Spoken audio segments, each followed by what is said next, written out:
صدر علی وقار، آج کے اس پروقار اور بارونق محفل کو دیکھ کر میں یہ سوچنے پر مجبور ہوں کہ یہ لہلہاتی کھیتی، سرسبز گلستان، یہ مہکتے گلاب اور یہ چہکتے عندلیب کس کی مرہون منت ہے؟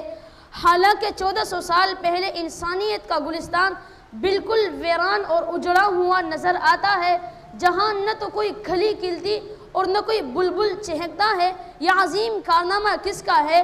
وہ باغبان محبوب، کلدانہ رسول حضرت محمد مصطفیٰ صلی اللہ علیہ وسلم کی شخصیت ہے کہ جس کی بعثت سے انسانیت میں جان آ گئی، اس کی روح نکھرنے لگی، جور و جفا تاریک میں بٹکنے والی انسانیت نور و وفا ہدایت کے دیے جلانے لگے۔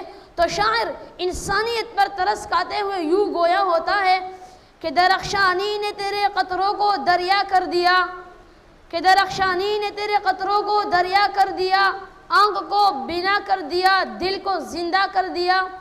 خود نتے جو راہ پر اوروں کے ہادی بن گئے، خود نتے جو راہ پر اوروں کے ہادی بن گئے، کیا نظر تھی وہ کہ جس نے مردوں کو مسیحا کر دیا۔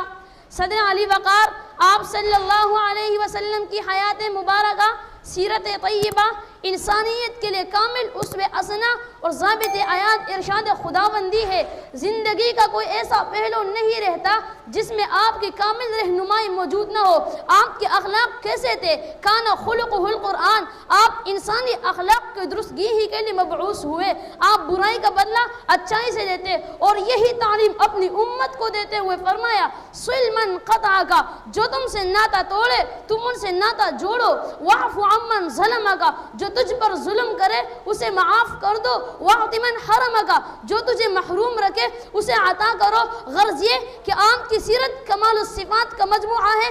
جناب والا، میں کس کس پہلو کو اجاگر کروں؟ آپ صلی اللہ علیہ وسلم کی سیرت اور حیات کو اپنانا ہی نجات کا ذریعہ ہے۔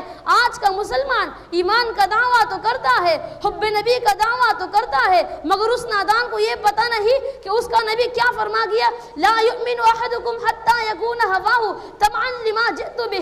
تم میں سے کوئی بھی کامل مسلمان نہیں ہو سکتا جب تک کہ وہ اپنی خواہشات والی زندگی چھوڑ کر میری سیرت نہ اپنائے۔ میری اتباع کے سوا اس کی کہیں نجات نہیں۔ اب اس نجات کو پانا ہر مسلمان کی اپنی اپنی ذمہ داری ہے، کیونکہ شاعر کہتا ہے، در فیض محمد پہ آئے جس کا دل چاہے، در فیض محمد پہ آئے جس کا دل چاہے، نہ آئے آتش دوزخ میں جس کا دل چاہے۔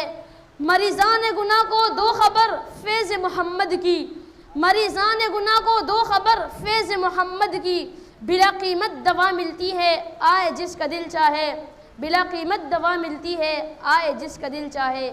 سماعتوں کا شکریہ۔